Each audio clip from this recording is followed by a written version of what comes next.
some numericals based on Kohlrausch law.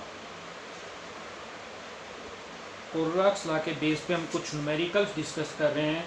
जैसे मेरे सामने जो न्यूमेरिकल है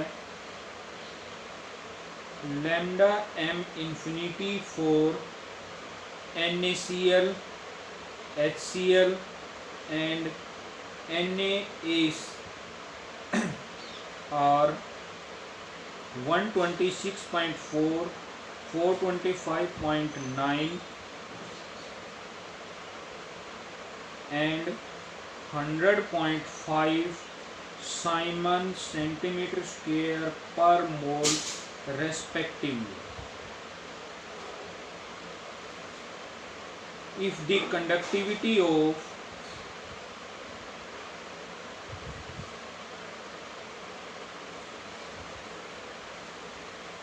(0.001 molar HA is S into 10 की power -5 Simon centimeter inverse,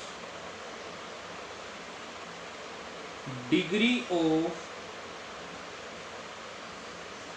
dissociation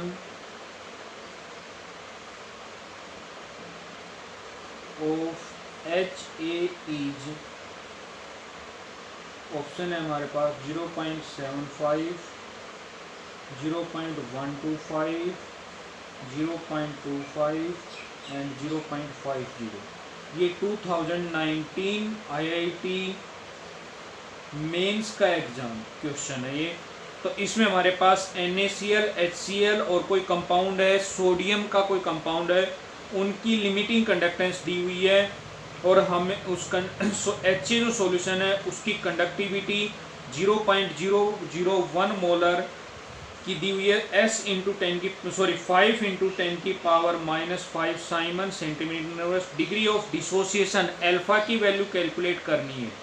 तो हमने अल्फा की वैल्यू के लिए फॉर्मूला लिखा था lambda M C upon lambda M infinity into 100। अगर परसेंटेज में निकालने की हमें परसेंटेज में नहीं निकालने तो हम 100 नहीं लेंगे।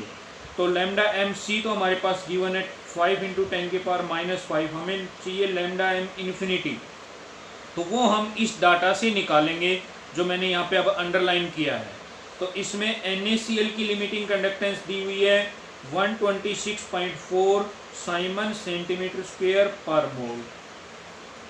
HCl की दी हुई है 425.9 साइमन सेंटीमीटर स्क्वायर पर मोल।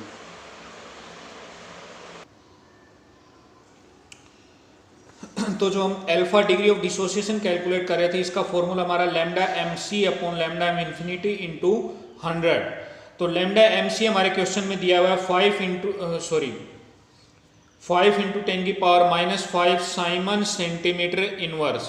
तो यह लैम्डा एम सी तो हमारा 5 इंटू 10 की पावर -5, हमें इस न्यूमेरिकल के लिए चाहिए लैम्डा एम इंफिनिटी जो हम इस गिवन डाटा से कैलकुलेट करेंगे। तो इसमें हमारे पास NaCl की लैम्डा एम इंफिनिटी दी है 126.4, HCl की दी है 425.9 और Na जो हमारा गिवन कंपाउंड है जो इलेक्ट्रोलाइट जिसकी हमें कैलकुलेट करनी है Na उसकी दी हुई है 100.5 साइमन सेंटीमीटर स्क्वायर पर मोल। तो यहाँ पे हम लैम्डा एम इंफिनिटी की वैल्यू पुट कर देंगे 100.5।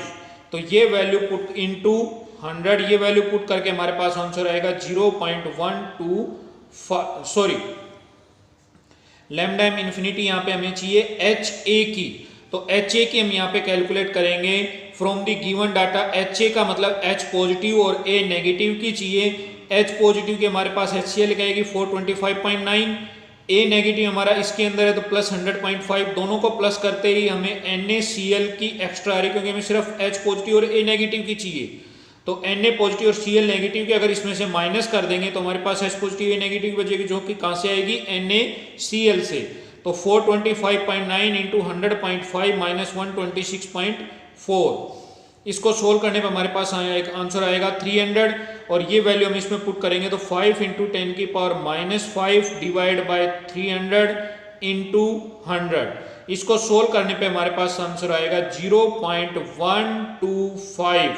तो ये हमारी इसकी आ जाएगी degree of dissociation of HA। तो इस तरीके से हम किसी भी न्यूमेरिकल्स में कोलराक्स लॉ के बेस पे अल्फा की वैल्यू, किसी भी इलेक्ट्रोलाइट की, वीक इलेक्ट्रोलाइट की, हम यहाँ पे लिमिटिंग कंडक्टेंस, और तीसरी जो हमने एप्लीकेशन की बात की थी स्ट्रेंगली सोल्यूबल सॉल्ट की सोल्युबिलिटी हम कैलकुलेट कर सकते हैं। अब नेक्स्ट टॉपिक हम डिस्कस कर रहे हैं यहाँ पे इलेक्ट्रोकेमिकल सेल। इलेक्ट्रोकेमिकल सेल होती क्या है? तो it is the device in which we convert chemical energy of redox reaction into electrical energy। Means इस डिवाइस के अंदर हम किसी भी रेडॉक्स रिएक्शन की जो केमिकल एनर्जी मीन्स जो इलेक्ट्रॉन का एक्सचेंज हो रहा है उसको यूज करके हम इलेक्ट्रिसिटी जनरेट करते हैं। तो इसमें जो रेडॉक्स रिएक्शन हमारी यूज होती है that is indirect redox reaction. Means इसमें ऑक्सीडेशन और रिडक्शन अलग अलग होता है। तो हम यहाँ पे दो कंटेनर यूज करते हैं, एक के अंदर ऑक्सीडेशन होगा, दूसरे के अंदर रिडक्शन होगा। तो यहाँ इसको एक्सप्लेन करने के लिए मैं एग्जांपल लेके चल रहा हूँ जिंक कॉपर सेल का। तो मैंने यहाँ पे दो कंटेनर यूज किए, एक फिर से इसी डायग्राम को बना रहा हूँ, मैंने दो बीकर यूज किए, एक के अंदर जिंक 2 पॉजिटिव आयंस का सॉल्यूशन फिल कर दिया, एक के अंदर Cu2 पॉजिटिव आयंस का सॉल्यूशन फिल कर दिया। तो जिस इलेक्ट्रोलाइट का हमने सॉल्यूशन बनाया उसी का इलेक्ट्रोड यूज करते हैं। तो जिंक 2 पॉजिटिव के अंदर हम जिंक इलेक्ट्रोड यूज करेंगे, कॉपर के अंदर हम कॉपर इलेक्ट्रोड यूज करेंगे, जैसा इस डायग्राम में मैंने यूज किया हुआ है। ये जिंक इलेक्ट्रोड, ये हमारा कॉपर इलेक्ट्रोड। तो जब और यहाँ पे हम एक यूज करते हैं यू शेप ट्यूब के अंदर कोई भी इनर्ट इलेक्ट्रोलाइट फिल करिए जिसको हम कहते हैं सोल्ट ब्रिज। जब हम इस सेल को किसी भी इंस्ट्रूमेंट के थ्रू कनेक्ट करते हैं, जैसे मैंने यहाँ पे गैल्वेनोमीटर के थ्रू कनेक्ट किया, तो जिंक इलेक्ट्रोड पे तो होगा ऑक्सीडेशन, जिंक से Zn2 पॉजिटिव में कन्वर्ट होकर ये दो इलेक्ट्रॉन लूज करेगा, ऑक्सीडेशन। अब ये दो इलेक्ट्रॉन इस इलेक्ट्रोड पे रहेंगे तो इसकी वजह से इस पे आ जाएगा नेगेटिव चार्ज, इसलिए हम इसको कहेंगे एनोड। तो यहां से हम याद रखेंगे एनोड पे होता है ऑक्सीडेशन। अब ये दो इलेक्ट्रॉन इंस्ट्रूमेंट के थ्रू होते हुए हमारे कॉपर इलेक्ट्रोड के पास जाएंगे, इसलिए हम कॉपर को अज्यूम कर रहे हैं positive. Positive means cation, cation से हम इसको वर्ड यूज कर रहे हैं कैथोड। तो कैथोड पे हमारा होगा रिडक्शन, कैसे ये दो इलेक्ट्रॉन सॉल्यूशन के अंदर Cu2 पॉजिटिव आयंस गेन करेंगे और ये Cu में कन्वर्ट हो जाएंगे। तो ये चीज बच्चों हमेशा याद रखना, एनोड पे ऑक्सीडेशन होगा, कैथोड पे रिडक्शन। शॉर्ट में OA and Cr, oxidation at anode और Cr मीन्स कैथोड पे रिडक्शन। अब ये तो बात हो गई हमारी किसी भी जर्नल इलेक्ट्रोकेमिकल सेल की। तो इस सेल के अंदर अगर हम बात करें, धीरे धीरे जिंक 2 पॉजिटिव आयंस की कंसंट्रेशन सॉल्यूशन के अंदर बढ़ती जाएगी और ये इलेक्ट्रोड डिजोल्व हो जाएगा। इस इलेक्ट्रोड जो जिंक का इलेक्ट्रोड हमने यूज किया, ये मेटल Zn2 पॉजिटिव में सॉल्यूशन के अंदर चली जाएगी और इसके ऊपर कॉपर इलेक्ट्रोड पे कॉपर मेटल डिपॉजिट हो जाएगी due to reduction of Cu2 positive ions. तो इसका वेट बढ़ता चला जाएगा, इसका वेट घटता चला जाएगा। साथ में दूसरा चेंज क्या होगा, इसके अंदर पॉजिटिव आयंस की कंसंट्रेशन बढ़ जाएगी, इसके अंदर नेगेटिव आयंस की कंसंट्रेशन बढ़ जाएगी, या इसके अंदर हम कहीं पॉजिटिव आयंस की कंसंट्रेशन कम हो जाएगी। तो इन सब चीजों को न्यूट्रलाइज करने के लिए, बैलेंस करने के लिए हम यूज करते हैं सोल्ट ब्रिज, जो हमने यहाँ पे ये वाला यूज किया हुआ है सोल्ट ब्रिज। सोल्ट ब्रिज क्या होता है, एक यू शेप ट्यूब होती है, इसके अंदर हम कोई भी इनर्ट इलेक्ट्रोलाइट फिल करते हैं लाइक KCl या KNO3 या K2SO4, और इनका सॉल्यूशन हम सिंपल प्लेन वाटर में बनाने के बजाय किसी भी जेल लाइक मीडियम में बनाते हैं लाइक अगर क्योंकि अगर हम यहाँ पे डायग्राम को ध्यान से देखें, हमने रिवर्स करके उल्टा करके रखा हुआ है। तो अगर हम यहाँ पे वाटर के अंदर सॉल्यूशन बनाएंगे तो ये सारे का सारा नीचे गिर जाएगा, तो इसलिए इसके अंदर जेल लाइक सब्सटेंस के अंदर इसको फिल करते हैं। अब इसका फंक्शन क्या होता है, सोल्ट ब्रिज बैटरी के अंदर काम क्या करता है, पहली चीज तो इलेक्ट्रिकल न्यूट्रलिटी मेंटेन करता है। जो यहाँ पे सेल के अंदर यहाँ पॉजिटिव आयन की कंसंट्रेशन बढ़ रही है या नेगेटिव की कंसंट्रेशन बढ़ रही है, तो उसको न्यूट्रलाइज करता है। कैसे, सपोज हमने इसके अंदर KCl सॉल्यूशन फिल किया हुआ है, तो यहाँ पॉजिटिव की कंसंट्रेशन ज्यादा है तो ये Cl नेगेटिव आयन प्रोवाइड कर देगा, यहाँ नेगेटिव कंसंट्रेशन ज्यादा है तो यहाँ पे K पॉजिटिव आयंस प्रोवाइड करेगा, ताकि ओवरऑल इलेक्ट्रिकल न्यूट्रलिटी हमारे सेल की मेंटेन रहे। तो पहला फंक्शन हमने इलेक्ट्रिकल न्यूट्रलिटी मेंटेन करता है। दूसरा, बैटरी के अंदर इंटरनल सर्किट को कंप्लीट करता है। तो सर्किट कंप्लीट कैसे होता है, एक सिस्टम से अगर कहीं से चार्ज जा रहा है तो दूसरे से कहीं ना कहीं से उस सिस्टम के पास चार्ज आएगा।